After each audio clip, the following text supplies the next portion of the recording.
Welcome back. देखते हैं प्रश्नावली 3.7 क्वेश्चन नंबर 3। हमने इससे पहले दो क्वेश्चन डिस्कस किए थे। दोनों ही question to the view of education must था, बट एग्जामिनेशन थोड़ी सी कम थी। एक सवाल देखेंगे, ये भी थोड़ी सी पिछले सवाल की तरह है।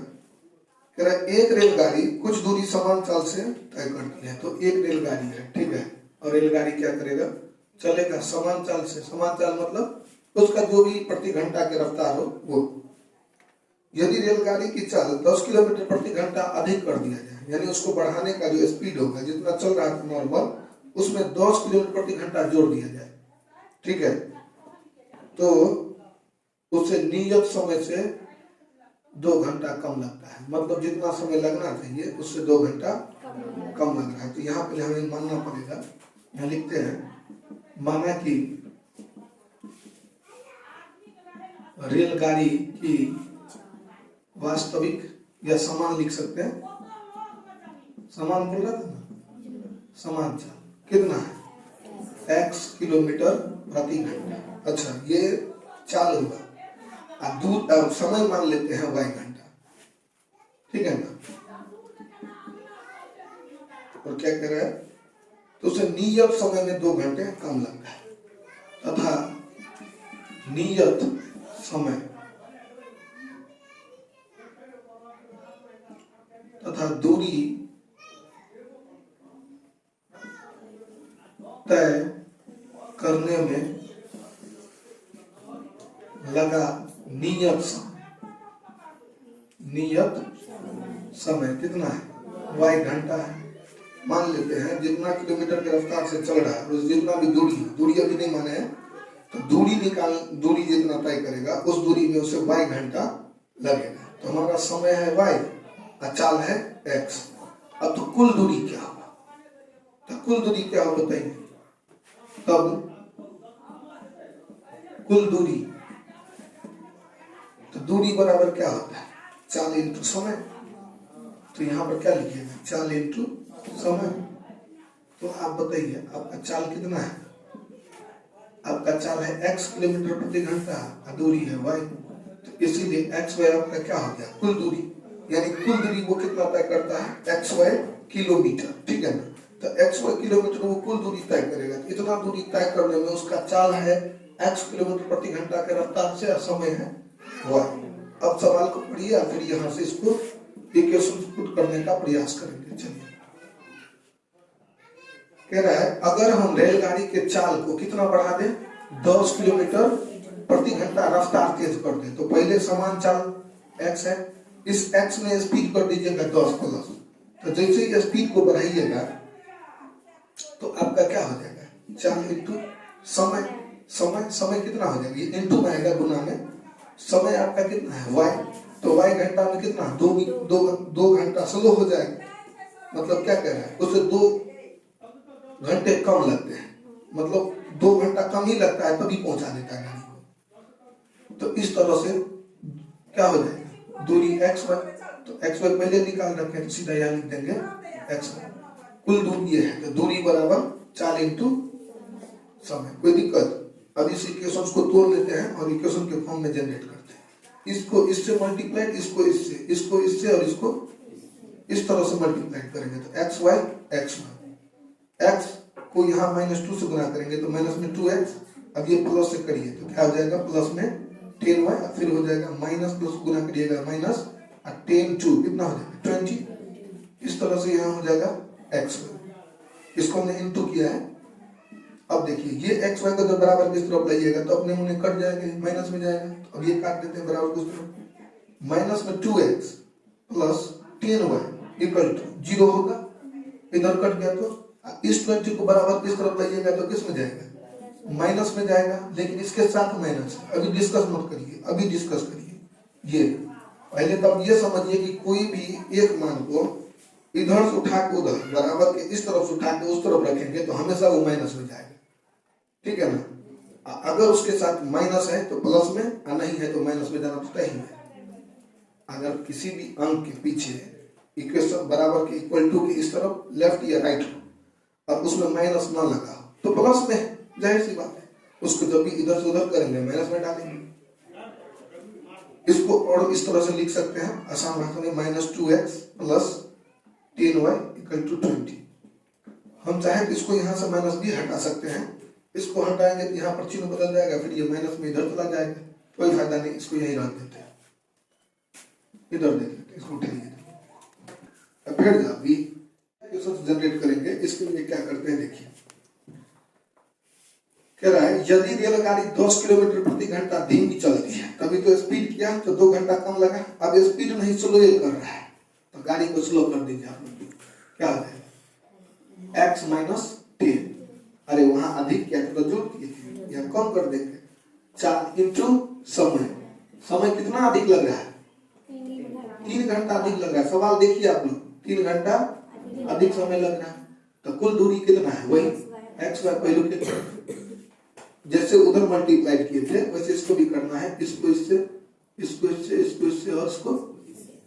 अब बताइए क्या हो जाएगा, xy और फिर क्या हो जाएगा प्लस में 3x माइनस में 10y और माइनस में 30। कोई दिक्कत? अब यहाँ पर आपको पता है इस xy को इस xy से काट सकते हैं। अब आपके पास हो गया 3x - 10y = 0। और जब इसको इस तरफ लाइएगा तो माइनस में 30, इसके साथ माइनस है तो minus minus plus 3x - 10y = 30। ये आपका सेकेंड इक्वेशन हो गया।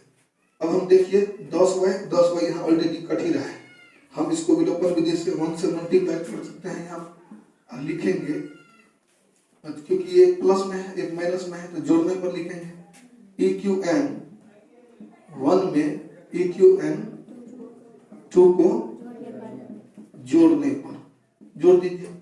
जैसे जोड़िएगा तो क्या हो जाएगा, माइनस में 2x + 10y = 20 और यहाँ पर 3x - 10y = 30। जोड़ने वाला बात में आपको एक चीज और बताया है कि जब भी जोड़ने वाला बात आएगा तब इसको नहीं काटिएगा, ठीक है ना। आप काटिएगा एक प्लस माइनस वाला चिन्ह को देख के, हालांकि यहाँ तो माइनस आया है इस वजह से ये हो भी सकता है, तो इसको यहाँ से काट देंगे। इसको जैसे ही जोड़ेंगे तो माइनस में 2x + 3x जुट तो जाएगा, लेकिन ये पीछे तो माइनस है, इसको सब्स्टिट्यूट कर देगा, घटा देगा, ये कहेगा घटाओ इसको तो घटा देंगे। कौन संख्या माइनस में, बेसी संख्या प्लस में, ऊपर से घट रहा है तो चिन्ह आएगा प्लस में, सीधा लिखेंगे x। यहाँ क्या हो जाएगा 50। अरे जोड़ना है, इधर ना घट गया, इधर जोड़ेंगे तो माइनस की जरूरत घट गया, जोड़ तो यहाँ भी रहे तो x = 50। कोई दिक्कत यहाँ पर? अब x क्या है, चाल है, तो यही हो गया x किलोमीटर प्रति घंटा, यानी उसका जो समान चाल था चलने का वो कितना है, 50 किलोमीटर प्रति घंटा एकदम चल रहा है एक चाल से।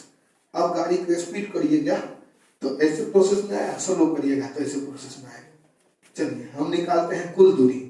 इसके लिए हमें x और y दोनों चाहिए, तभी ना चाल को समय से मल्टीप्लाई करेंगे तो कुल दूरी निकलेगा। तो अभी तो चाल निकला, समय भी निकालते हैं। इसके लिए लिखते हैं EQN 1 में, ठीक है ना, किसका मान रखेंगे, x का मान रखने पर EQN 1 लिखाइए, कितना है, माइनस में 2x + 10y, इधर ध्यान दीजिए 20, माइनस में 2x, x की जगह है 50 और यहाँ 10y 20, कितना हो जाएगा, इसको मल्टीप्लाई करिए, माइनस में 100 हो गया ना, और यहाँ हो गया प्लस में 10y 20, 10y 20, इसको इधर लाइए, माइनस में 100, इसके साथ माइनस है, माइनस माइनस प्लस, y = 120/10, इसको काटिए, कितना हो जाएगा 2x, y = 2x, और ये क्या है, आवर्स में है, घंटा में है। कोई दिक्कत? हमें निकालना है कुल दूरी। आप आंसर चेक करिएगा, कुल दूरी वाला, तो कुल दूरी है xy, ठीक है ना। तो चाल कितना बाबू निकाला है, 50 किलोमीटर प्रति घंटा की रफ्तार चल रहा था, और ये इधर लग गया है 12 घंटा, तो कितना हो गया 600। तो 600 किलोमीटर है कुल दूरी। अब समझ में आया? कोई दिक्कत? क्वेश्चन पढ़ते हैं। क्वेश्चन नंबर 4, सेम प्रश्नावली कह रहा है एक कक्षा के विद्यार्थी को पंक्ति में खड़ा होना है, लाइन में, ठीक है। यदि पंक्ति में 3 विद्यार्थी अधिक हो, तो पहले मान लेते हैं, ये देखिए ये कुछ पंक्ति है, सपोज दैट ये कह रहा है कि यदि पंक्ति में 3 विद्यार्थी अधिक हो, अगर हम पंक्ति में 3 विद्यार्थी को अधिक कर देते हैं, जितना है उसमें और अधिक कर देते हैं, तो एक पंक्ति कम हो जाता है। तो 3 विद्यार्थी अधिक कर देंगे तो इधर वाला उठ के किसमें चला जाएगा, इसमें चला गया, एगो वाला कम हो गया। सपोज दैट कितना पंक्ति है ये जानकारी नहीं है अभी। यदि पंक्ति में 3 विद्यार्थी कम हो तो 2 पंक्ति अधिक हो जाता है। इस प्रोसेस को हम अब यहाँ समझाते हैं, लिख ये देखिए, यहाँ लिखिए, माना कि पंक्तियों की संख्या कितना है, x। मान लेते हैं पंक्ति की संख्या कितना है, x, कुल पंक्ति की संख्या x, तथा पंक्ति में खड़े विद्यार्थियों की संख्या कितना है, y है, ठीक है। उस पंक्ति में जो विद्यार्थी की संख्या है वो है, तो कुल विद्यार्थी की संख्या कितना हुआ, तो इसको इससे गुना कर दीजिए, टोटल पंक्ति को गुना कर दीजिए विद्यार्थी की संख्या से, हो गया। तो इस तरह से यहाँ लिखिएगा। तब अभी सेम जो सवाल पढ़े ना ऊपर का वाला, सेम टू सेम है, थोड़ा सा ही अंतर है। विद्यार्थियों की संख्या कितना हो जाएगा, x into y, तो उसका रिजल्ट भी x/y आएगा, ठीक है। अब देखिए प्रश्न से यहाँ कार्य करेगा। अब जो आप पढ़ेंगे तो यहाँ पर सवाल आएगा, कह रहा है यदि पंक्ति में 3 विद्यार्थी अधिक हो, पंक्ति में 3 विद्यार्थी, तो पंक्ति में विद्यार्थी की संख्या ये है, तो कह रहा है अगर इसमें 3 विद्यार्थी अधिक हो तो y में कितना हो गया, y में 3 विद्यार्थी अधिक हो गया, सपोज दैट। तो y में 3 विद्यार्थी अधिक हो तो एक पंक्ति क्या होते हैं, कम हो जाता है। तो एक पंक्ति, तो पंक्ति कितना है x, तो x में से कितना हो जाएगा, एक कम, और टोटल क्या हो जाएंगे, कुल विद्यार्थी की संख्या। कोई दिक्कत, यही हमारा इक्वेशन बन गया। अब इसको मल्टीप्लाई करिए, कितना हो जाएगा, xy प्लस 3x, ये आप सबको पता ही है, गुना होता है सीधा, ठीक है ना। ये इसको यहां से काट सकते हैं, इधर ले आके 3x minus y equal to 0, और इसको इधर लाएंगे तो इस तरह से 3x minus y equal to, ये आपका पहला इक्वेशन बन गया। पुनः यहां भी देखते हैं, कह रहा है यदि पंक्ति में 3 विद्यार्थी कम हो, तो पंक्ति में विद्यार्थी की संख्या y। अगर ये कह रहा है कि y में 3 विद्यार्थी कम हो, तो घटा दीजिए 3 विद्यार्थी, तो 3 विद्यार्थी घटा दिए, तो 2 पंक्ति अधिक बनता है, तो पंक्ति है x, x में 2 पंक्ति अधिक बन गया, कुल विद्यार्थी xy। कोई दिक्कत, यहां से मल्टीप्लाई करिए, कितना हो जाएगा, xy माइनस में 3x प्लस में 2y और फिर माइनस में 6 इक्वल टू xy। ये कट जाएगा, इस तरह से ये आ गया माइनस में 3x plus 2y equal to 0 minus plus 6। इस तरह से आप यहाँ पे करेंगे, माइनस में 3x plus 2y equal to 6। अब यहाँ देखते हैं दोनों इक्वेशंस जो आ गया है, तो हमें कुल विद्यार्थी की संख्या निकालना है। तो दोनों इक्वेशंस जो आ गए हैं, इसमें देखिए ये 2y है और ये y है, ठीक है। तो इस हिसाब से इसको हम क्या करेंगे, ऐड करेंगे विलोपन विधि की नोट। तो क्या हो जाएगा, यहाँ पर हम लिखेंगे EQN 1 में EQN 2 को जोड़ने पर, यहाँ देखिए 3x minus y equal to 3, तो ये y में है और ये 2y में है। इसको कितना गुना करना पड़ेगा, 2 से, इसको 1 से, तो कितना हो जाएगा, ये हो जाएगा 6x माइनस 2y, और ये वाला तो सेम टू सेम, माइनस में 3x प्लस 2y और 6। अब आप लोग यहाँ ध्यान दीजिए, ठीक है, ऐसे कर हट जाइए पीछे, ये दोनों हट गया, ठीक है। अब ये दोनों हट जाएगा तो ये क्या हो जाएगा, इसको क्या करिएगा, ऐड करिएगा। लेकिन जैसे ही ऐड करिएगा तो 6x अब प्लस अब माइनस में 3x, तो फिर ये जीत जाएगा, तो फिर यहाँ माइनस आ जाएगा। अब इसको अब सब्स्टिट्यूट करिए, कितना हो गया 3x प्लस में, और यहाँ पर क्या हो जाएगा 12। इस तरह से x इक्वल टू 12/3, ठीक है। अब इसका वैल्यू पुट कर देते हैं 1 में, लिखते हैं EQN 1 में x का मान, EQN 1 कितना है 3x माइनस y 3x। ये देखिए x की जगह कितना लिए हैं 4, तो कितना लिखेंगे 3 इंटू, कोई दिक्कत नहीं करने की बात, और यहाँ y 3, इस तरह से माइनस में y 3 माइनस 12, इसको इधर ले जाएंगे, माइनस में y कितना हो जाएगा माइनस एक्स वाई निकल गया। आपको निकालना है कुल विद्यार्थी की संख्या, लिखिए यहाँ पर कुल विद्यार्थियों की कितना है, एक्स वाई, एक्स कितना है 4 और वाई कितना है, कितना हो गया टोटल कुल विद्यार्थी की संख्या 36 है। अब आंसर मिलाइए, एक बार इसको करेंसी ले लीजिए पीछे। देखते हैं एक त्रिभुज एबीसी में, यानी ये इसी में सेम है प्रश्नावली पाठ देखिए, एक त्रिभुज एबीसी में कोण सी बराबर 3 कोण बी इक्वल टू 2 इंटू कोण ए प्लस बी है। त्रिभुज के तीनों कोण को ज्ञात करना है हमें एबीसी। तो मान लेते हैं ये आपका क्या है, ये त्रिभुज है, तो ए बी सी कौन है, तीनों कोण को ज्ञात करना है। इसमें दे क्या रखा है, दिया है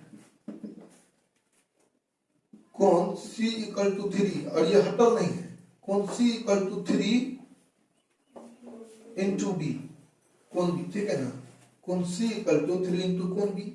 अब फिर इसी के इक्वल टू दिया है 2 इंटू कोण A प्लस कोण बी। ये है त्रिभुज के तीनों कोण को ज्ञात करना, बस इसको यहाँ रख देते हैं। तो हम इसको पार्टिकुलराइज करके काम करेंगे। इसके बराबर ये, इसके बराबर ये भी है, और इसके बराबर ये भी है, ये याद रखिए, ठीक है ना। तो हम क्या करते हैं यहाँ पर इसको तोड़ने के लिए लिखते हैं, माना कि कोण C equal to x degree तथा कोण B equal to y degree, ये नहीं देते हैं, ठीक है। दोनों मान लिए x y। अब क्या करेंगे, अब लिखते हैं, इसीलिए कोण C इक्वल टू 3 कोण B ऐसे लिख सकते हैं। अब फिर इसके बराबर अलग ले लेंगे दूसरा टर्म में, तो यहाँ क्या करेंगे हम लोग, कोण C कितना है x डिग्री और 3 कोण B, तो 3 कोण B कितना लिए y डिग्री। अब देखिए इसमें हम बार बार सवाल को बनाएंगे तो डिग्री उग्री थोड़ा हम नहीं लिखेंगे, तो एक्स वाई कर देंगे तो बनाने में सुविधा होगा, तो बार बार डिग्री आ जाएगा, ठीक है। इस तरह से यहाँ लिखेंगे x minus 3y equal to 0। ये आपका क्या हो गया फर्स्ट इक्वेशन, ये क्या हो गया फर्स्ट इक्वेशन। अब देखिए इसी तरह से हम इसको भी करेंगे पुनः, कोण C इक्वल टू, अब कोण C इक्वल टू इसको लिख देते हैं 2 इंटू कोण A प्लस कोण B। कोण C कितना लिए हैं x, तो लिखेंगे x 2 का 2, ये कोण A का कोण A ही रहेगा, लेकिन इसको गुना करिएगा तो कितना हो जाएगा, ये हो जाएगा 2 कोण A प्लस 2 कोण B।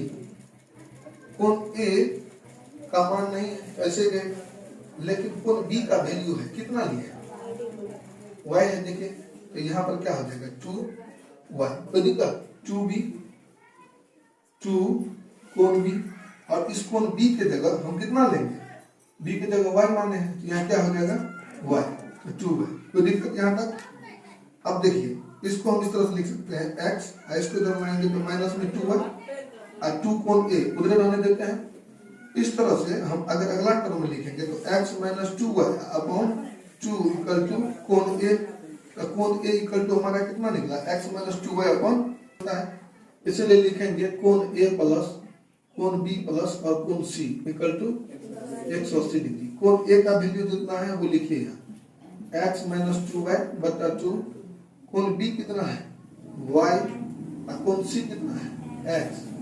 इस तरह से ये हमारा हो गया 180 डिग्री। यहाँ से इसको हम एलसीएम करके बनाएंगे, भिन्न जोड़ 2y plus 2x equal to 180 degree. देखिए माइनस में 2y और प्लस में 2y, ये दोनों क्या हो गया, यही हट गया। पता कितना x और ये तो कितना हो गया 3x जुट जाएगा बराबर 180 डिग्री या इंटू 2 कोना करी गुना x इक्वल टू कितना होगा 180 डिग्री इंटू 2 अपॉन 3 छतरी का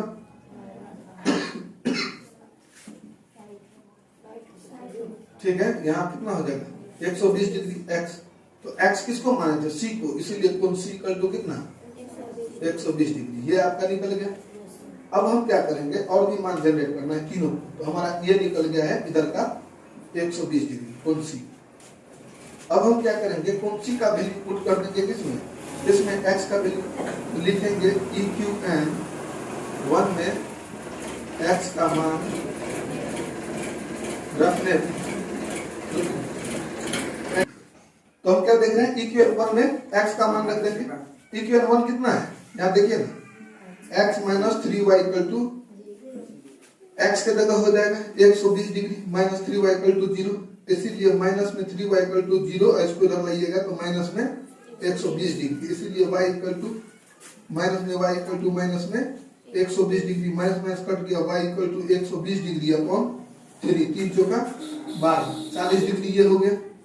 तो हम देखिए y निकाले हैं, y किसको माने हैं, y माने हैं b को। तो इस तरह से कोण b इक्वल टू हमारा कितना हो गया 40 डिग्री। कोई दिक्कत, तो हम b के जगह लिख देंगे यहाँ 40 डिग्री।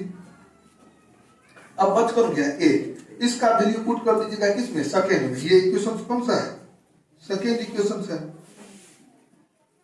अब यहाँ इधर आ दीजिए, देखिए EQN 2 में किसका मान रखिएगा x एवं y का मान रखने पर दोनों का रखिए। तो बताइए EQN 2 कितना है सर, कोण A इक्वल टू है x माइनस 2y, इसी को उल्टा के लिख रहे हैं कोई दिक्कत नहीं है। x कितना है बोलिए 40 डिग्री, सॉरी यहाँ कितना हो जाएगा 120 डिग्री माइनस 80 डिग्री, और इसको घटाइए कितना हो गया 40 डिग्री, कितना हो गया 20 डिग्री, कोण A 20 डिग्री। अब ये सवाल ठीक है कि नहीं, इसका हम कैलकुलेशन यहाँ करेंगे। तो यहाँ हम प्रूफ करेंगे, तो देखेंगे कोण A प्लस कोण B प्लस कोण C, ठीक है ना, इक्वल टू कितना होगा 180 डिग्री।